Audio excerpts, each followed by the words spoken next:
American Sniper focuses on the life and legacy of the most successful sniper in American military history, Chris Kyle. You see him there. Now the widow Taya is writing the final chapter of their story, revealing the love and pain of her marriage and a side to Chris that we've never seen before. Joining us now, the author of the new book, American Wife, a memoir of love, war, faith, and renewal. Taya Kyle, thank you for being here with us today. What an intimate book this is. Yeah. I mean, you read the words, and we're right there with you during some great times, but during some of the most tough times. Why did you want to write this after the film? No, I feel like when we would go on book signings, and certainly after the film, there are so many people that I feel are healing through just getting the raw account, because I think we all go through all parts of that book, you know, our own battles with love, faith, renewal, war, you know, even if it's not on the battlefield, we have our struggles. You include a lot. You leave out very little. Right. You know, including letters that Chris wrote to you and expressed how thankful he was, how appreciative it was. One part says, one letter, "You are an extremely strong woman. I don't know anyone else who could put up with all that you do and still hang in there." You know, he's incredible. And I hope that people see that as, that's not about me, it's about him, because we all have that desire for our spouse to communicate those things to us. And he was the type of person who did. What was not communicated in the film that really drove you to write this and share with people? And what's something that everyone should know about him? Well, you know, I think that the film did such a good job of showing what happened in those moments, but it's like everybody else has so much of life that you can't compress it into 2 hours. And so I think this just shows the other side to him, just like all warriors have this other side to them too. They do it because they have a big heart, and this is the other side of having that heart. You write about the day that you found out that he was shot, right, and killed. You write about the day that you moved your ring from your left hand to your right hand. Tell us about that day.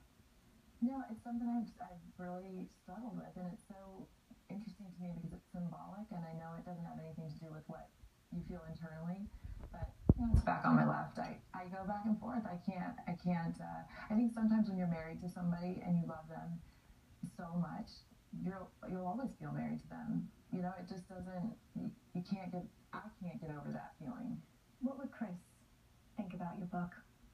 You know, I think that he would like it, honestly, and everything that I did, he supported. And I don't mean that he always thought I was right, but he was just that type of person. You know, he wanted to let me be me, and I feel like that's, I feel like it's something he would be good with. I hope so. I think so. Yeah. When when I'm going through the book and I read part of a letter that he wrote expressing appreciation, were you nervous to include, because you do include his letters here, did you go back and forth on that, whether to put them in and share those with really millions of people? I did. And you know, I think that part of it is, our story is really so many people's story, and I feel like there's this component that is private, but at the same time, it's part of what made him such an amazing, one-of-a-kind person, is the things that he communicated. And I couldn't read through them all without sobbing. And so I took a stack and sent it to Jim D. Felice, who wrote American Sniper with us, and just asked him to pick and choose which ones to put in. Because I just couldn't do it. It's painful in a beautiful way. Will the kids read it one day? One day. I hope they wait a while. Well, they have to wait a while. I won't.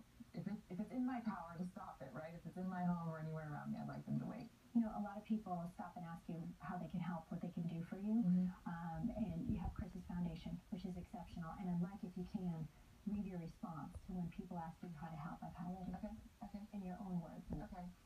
I said, pray that I will always hear Chris's voice. Pray that I will always understand his spirit and be able to share it with the world. Pray that I will continue crawling forward on my belly if I have to, until the day that God anoints me with those he's saved. And I hope too that, you know, to add that people can just pay that spirit forward, you know, and do good in their own lives for the people around them, the first responders, the veterans, or just friends in trouble and need, to pay that spirit of protection and giving forward. Yeah, just like he did. Just like he did. He sure did. We thank him for his service. We thank you and your family for yours, and for sharing, I mean, one of the most intimate looks into your life. Well, thank you. I appreciate y'all, and I appreciate you having me. Taya Kyle, everybody, please get this book. It's called American Wife, Love, War, Faith,